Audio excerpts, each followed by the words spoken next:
రాజకీయం అంటే ఓట్లు, సీట్లు, వాగ్దానాలు. నాయకుడంటే అధికార దర్పం, అంతులేని అహంకారం. ఇది సగటు మనిషిలో ఉన్నటువంటి భావన. కానీ ఆ మూస ధోరణిని బద్దలు కొడుతూ ఏపీ రాజకీయాల్లో ఒక సరికొత్త పరిణామం ఆవిష్కృతమవుతోంది. పవర్ కోసం కాదు, ప్రాణాలు నిలపడం కోసం ఒక నాయకుడు అహర్నిశలు శ్రమిస్తున్నాడు. ఏసీ గదుల నుంచి కాదు, నేరుగా ప్రజల గుండెల్లో నుంచి పాలిస్తున్నాడు.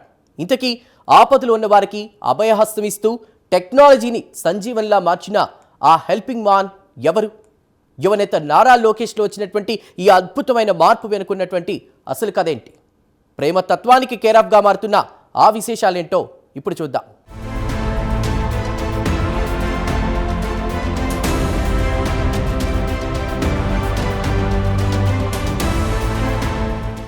మానవత్వం ఈ ఒక్క పదంలోనే ఎంతో మాధుర్యం, అంతకుమించిన స్వచ్ఛత దాగున్నాయి. మన దగ్గర ఎంత సంపద ఉందన్నది ముఖ్యం కాదు, అవసరంలో ఉన్నవారికి సాయం చేయడంలో ఎంత ముందున్నామన్నదే ఒక మనిషి నిజమైన వ్యక్తిత్వాన్ని నిర్దేశిస్తుంది. కలిమిలేములు, కావిడి కుండలు అన్నట్లుగా కష్టాలు ఎవరికైనా రావచ్చు, కానీ ఆ కష్టకాలంలో ఆదుకునే గుణం మాత్రం కొందరికే సొంతం. సరిగ్గా ఈ కోణంలోనే ఆంధ్రప్రదేశ్ రాష్ట్ర రాజకీయాల్లో ఒక సరికొత్త పరిణామం ఆవిష్కృతమవుతోంది. తెలుగుదేశం పార్టీ జాతీయ ప్రధాన కార్యదర్శి, రాష్ట్ర మంత్రి నారా లోకేష్ కేవలం ఒక రాజకీయ నాయకుడిలా కాకుండా ఆపద్బాంధవుడిగా, ఒక హెల్పింగ్ మ్యాన్గా నిలుస్తున్నారు. అధికార దర్పానికి దూరంగా ఆయన చూపుతున్న ఈ చొరవ ప్రస్తుతం ఎంతో విశేషంగా మారుతోంది.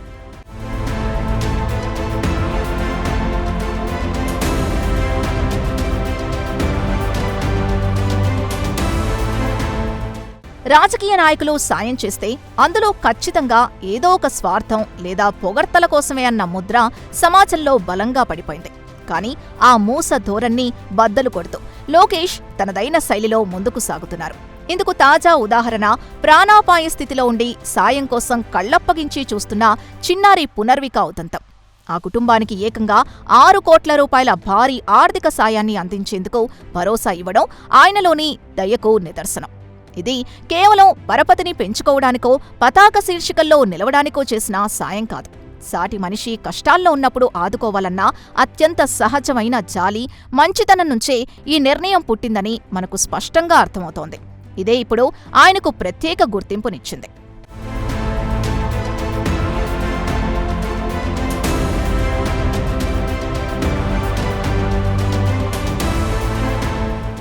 నిజానికి రాజకీయం వేరు, ఆపదలో ఆదుకోవడం వేరు. ఈ రెండు అంశాలను అత్యంత స్పష్టంగా వేరుచేసి చూడగలిగే పరిపక్వత లోకేష్ వ్యవహార శైలిలో కనిపిస్తోంది. సాధారణంగా నాయకులు కేవలం తమ పార్టీ సానుభూతి పరులకో, ఓటు బ్యాంకుగా మారేవారికో మాత్రమే అండగా నిలుస్తూ ఉంటారు. కానీ ఈ హెల్పింగ్ మ్యాన్ విధానం అందుకు పూర్తిగా భిన్నం. రాజకీయ ప్రత్యర్థులైనప్పటికీ ఆర్థికంగా చితికిపోయి రోడ్డున పడ్డవారైనా ఆయన ముందుకొస్తున్నారు. అధికారం కోసం ప్రాకులాడే నేతలకు, ప్రజల కోసం తప్పించే నాయకుడికి మధ్య ఉన్న వ్యత్యాసాన్ని రాజకీయ పండితులు సైతం ఇప్పుడు విశ్లేషిస్తున్నారు. పవర్ ఎంత ముఖ్యమో నా ప్రజల ప్రాణాలు కూడా అంతే ముఖ్యమన్న లోకేష్ భావజాలం ఆధునిక రాజకీయాల్లో అనుసరణీయమైన విధానంగా కీర్తింపబడుతోంది.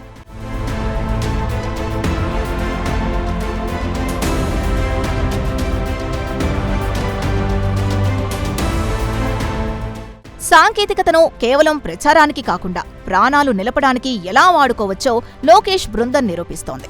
నెట్టింట ఎవరైనా కష్టాల్లో ఉన్నామని, ఆదుకోవాలని ఒక చిన్న సందేశం పెట్టినా చాలు, క్షణాల్లో లోకేష్ టీం రంగంలోకి దిగుతోంది. వెంటనే ఆ సమాచారాన్ని యువనేత దృష్టికి తీసుకెళ్లడం, దానికి స్పందిస్తూ నేనున్నాను అంటూ స్వయంగా లోకేష్ భరోసా ఇవ్వడం ఇప్పుడు పరిపాటిగా మారిపోయింది. ఇలాంటి వేగవంతమైన స్పందన వల్ల ఎంతోమంది ప్రాణాలు నిలబడుతున్నాయి, కుటుంబాలు రోడ్డున పడకుండా కాపాడబడుతున్నాయి. ఈ మొత్తం ప్రక్రియలో రాజకీయాలకు అతీతంగా కేవలం మానవతా దృక్పథమే ప్రాతిపదికగా ఉండడం నిజంగా అభినందనీయం. కష్టంలో ఉన్నవారి పాలిట ఆన్లైన్ వేదికలు ఇప్పుడు లోకేష్ దయతో సంజీవనిలా మారుతున్నాయి.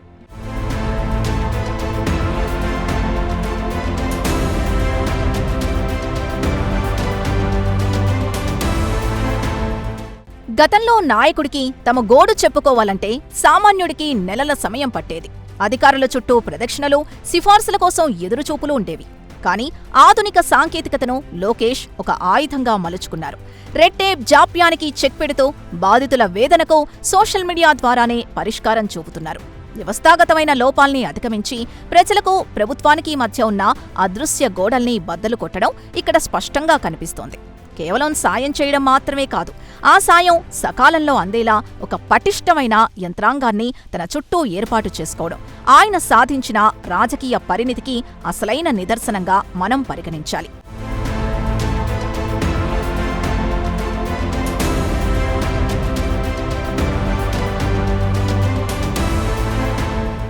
లోకేష్ నేపథ్యాన్ని ఒకసారి నిశితంగా పరిశీలిస్తే పుట్టినప్పట్నుంచి అల్లారుముద్దుగా పెరిగారు. 3 తరాల రాజకీయ అధికారం, ఏలోటో తెలియని ఆర్థిక సంపత్తి, ప్రఖ్యాత దేశ విదేశీ విద్యాసంస్థల్లో ఉన్నత చదువులు, ఇది ఆయన ప్రయాణం. వాస్తవానికి ఇలాంటి సకల సౌకర్యాల మధ్య పెరిగిన వ్యక్తికి సామాన్యుడి కష్టం అంత త్వరగా తెలియవంటారు.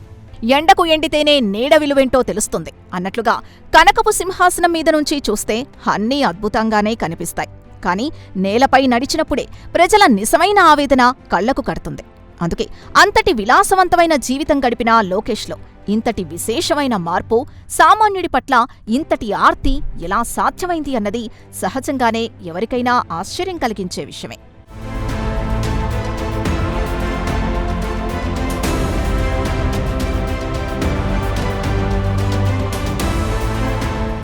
ఆయనలోని ఈ అద్భుతమైన పరివర్తనకు, ఈ సామాజిక దృక్పథానికి అత్యంత కీలకమైన మలుపు యువగళం పాదయాత్ర. ఆ సుదీర్ఘ రాజకీయ నడక ఆయన్ను ప్రజల గుండెల్లోకి చేర్చింది. ఎన్నో దయనీయమైన ప్రజా సమస్యలు, వారి కన్నీటి గాథలు, దుర్భరమైన జీవన పరిస్థితులు ఆయన కళ్లకు కట్టినట్లు కనిపించాయి. ఆ అనుభవాలే ఆయన మనసులో ఒక బలమైన భావన్ను స్థిరపరిచాయి. ప్రజలకు సేవ చేయాలంటే క్షేత్రస్థాయిలో వారి కన్నీరు తుడవాలన్న గొప్ప ఆలోచనకు అక్కడే బీజం పడింది. అధికారంలో ఉండడం ఎంత ముఖ్యమో, కష్టకాలంలో ఆపన్నహస్తంగా మారడం కూడా అంతే కీలకమన్న స్పష్టమైన సందేశాన్ని ఈ పరిణామం మనకు సంకేతాలిస్తోంది. ఆ సుదీర్ఘ పాదయాత్రే నేటి ఈ హెల్పింగ్ హ్యాండ్స్ కార్యకలాపాలకు అసలైన, అత్యంత బలమైన పునాదిరాయిగా నిలిచేలా మారడం గమనార్హం.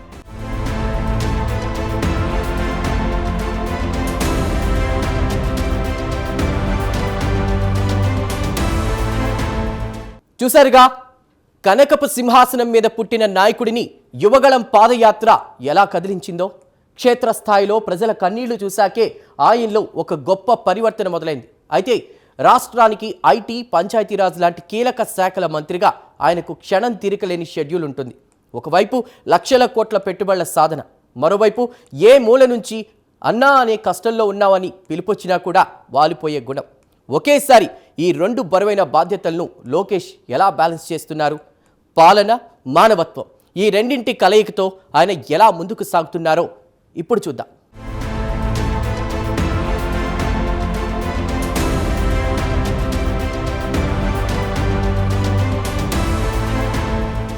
ప్రస్తుతం రాష్ట్రంలో అత్యంత కీలకమైన శాఖలకు మంత్రిగా వ్యవహరిస్తున్న లోకేష్ నిత్యం విపరీతమైన పని ఒత్తిడిలో ఉంటారు. పారిశ్రామిక, వ్యాపార దిగ్గజాలతో వరుస మీటింగులు, రాష్ట్ర అభివృద్ధికి దిక్సూచిగా మారే ప్రణాళికల రూపకల్పన, ఇలా క్షణం తీరికలేని బిజీ లైఫ్ అయింది. అయినా సరే, ఎక్కడ్నుంచైనా సాయం అన్న పదం వినిపించినా, కంటపడినా ఆయన మనసు వెంటనే కరుగుతుంది. ఎంతటి పని ఒత్తిడిలో ఉన్నా సరే వెంటనే స్పందించి ఆ కష్టాన్ని తీర్చే బాధ్యతను ఒక యుద్ధంలా స్వీకరిస్తున్నారు. ఒక చేత్తో రాష్ట్రాభివృద్ధికి బాటలు వేస్తున్నాయి, మరో చేత్తో కన్నీళ్లు తుడుస్తున్న ఈ సమన్వయం విలక్షణమైంది.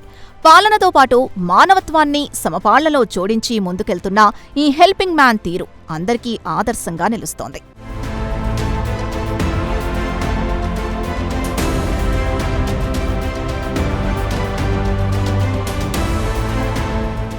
సరిగ్గా ఈ కారణాల వల్లే ఇప్పుడు రాష్ట్రంలో Nara Lokesh viral of the పర్సన్గా కితాబులందుకుంటున్నారు. ప్రజలాయనకు కేవలం ఒక మంత్రిగానో, ముఖ్యమంత్రి తనయుడుగానో మాత్రమే చూడటం లేదు, తమకు ఆపదొస్తే ఆదుకునే బాధ్యతాయుతమైన నాయకుడిగా భావిస్తున్నారు. సమాజంలో ఎంతో మంది సంపన్నులు, పలుకుబడి ఉన్న నేతలుండొచ్చు, కానీ ఆర్భాటాలకు పోకుండా నిశ్శబ్దంగా ప్రజల కష్టాల్ని తీరుస్తూ ఒక సానుకూల దృక్పథం ఉన్న నేతగా లోకేష్ వ్యవహరిస్తున్న తీరు అందరి దృష్టిని ఆకర్షిస్తోంది. ఆధునిక రాజకీయాల్లో ఒక నాయకుడికి ఉండాల్సిన ప్రాథమిక లక్షణాలపై ఇప్పుడు మేధావుల మధ్య ఇది ఒక ఆసక్తికరమైన చర్చనీయాంశంగా మారింది. విమర్శలు, ప్రతివిమర్శలతో అట్టుడికే రాజకీయ రణరంగంలో ఇలాంటి ఆచరణాత్మకమైన మానవతా దృక్పథం వ్యవస్థ పట్ల ప్రజల్లో నమ్మకాన్ని పెంచుతూ రాజకీయ విశ్లేషకుల్ని సైతం విశేషంగా ఆకర్షిస్తోంది.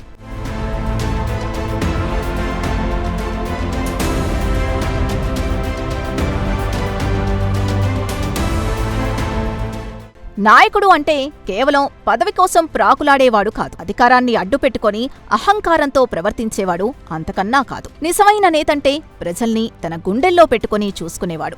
నోరు మంచిదైతే ఊరు మంచిదవుతుంది అన్న నానుడిలా పాలకుడి మనసు మంచిదైతే ఆ రాష్ట్ర ప్రజల బతుకులు కూడా బాగుపడతాయి. అధికారం కోసం ఆరాటపడటం ఒకెత్తైతే ఆ వచ్చిన అధికారంతో తన ప్రజల కష్టాల్ని తీర్చడం మరో ఎత్తు. లోకేష్ తన ప్రతి చర్య ద్వారా ఇదే నిరూపిస్తున్నారు. పదవి ద్వారా వచ్చే పవర్ కంటే ప్రజల కళ్లల్లో కనిపించే ఆనందమే తనకు నిజమైన బలమని ఆయన మాటల్లో చేతల్లో స్పష్టంగా వ్యక్తమవుతోంది. ఆధునిక కాలంలో ఒక యువ నాయకుడి నుంచి ఇలాంటి పరిణితి చూడటం సగటు ప్రజానీకానికి కొండంత అండ.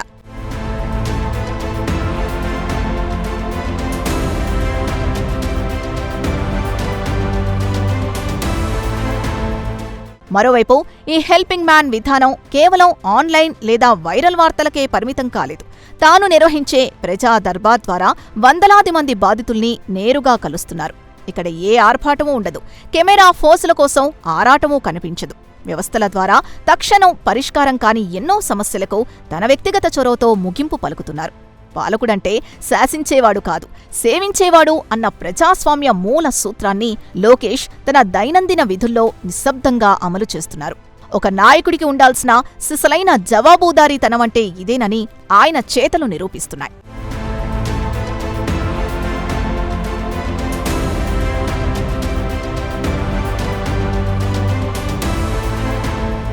మొత్తంగా లోకేష్ ప్రయాణం యువతరానికి, తోటి నాయకులకు ఒక గొప్ప పాఠం.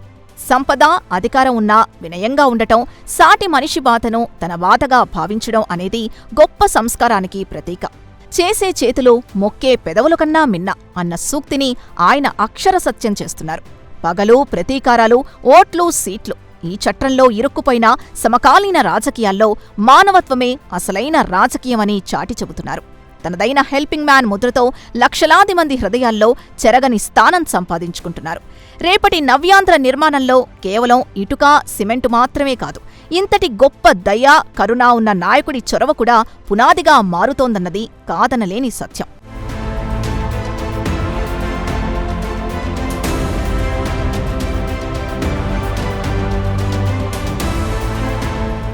విన్నారుగా, నాయకుడంటే శాసించేవాడు కాదు, సేవించేవాడని తన చేతుల్లో నిరూపిస్తున్న తీరు. రాజకీయం అంటే ప్రత్యర్థులపై బురద చల్లడం కాదు, కష్టంలో ఉన్నవాడి కన్నీరు తొడవడమని లోకేష్ చెబుతున్న వాస్తవం. 100 ఎన్నికల్లో గెలిస్తే వచ్చే ఆనందం కన్నా ఒక ప్రాణం నిలబెడితే ఆ కుటుంబం కళ్లలో కనిపించే కృతజ్ఞతే నిజమైన గెలుపు. రేపటి నవ్యాంధ్రకు కావాల్సింది కేవలం మాటలు చెప్పే నాయకుడు కాదు, ప్రాణం నిలిపే ఇలాంటి హెల్పింగ్ మ్యాన్. లోకేష్ వేస్తున్న ఈ కొత్త అడుగు రాష్ట్ర రాజకీయాల్లోనే కాదు, దేశ రాజకీయాల్లో ఒక సరికొత్త అధ్యాయానికి నాంది పలుకుతుంది అనడంలో ఎలాంటి సందేహం లేదు.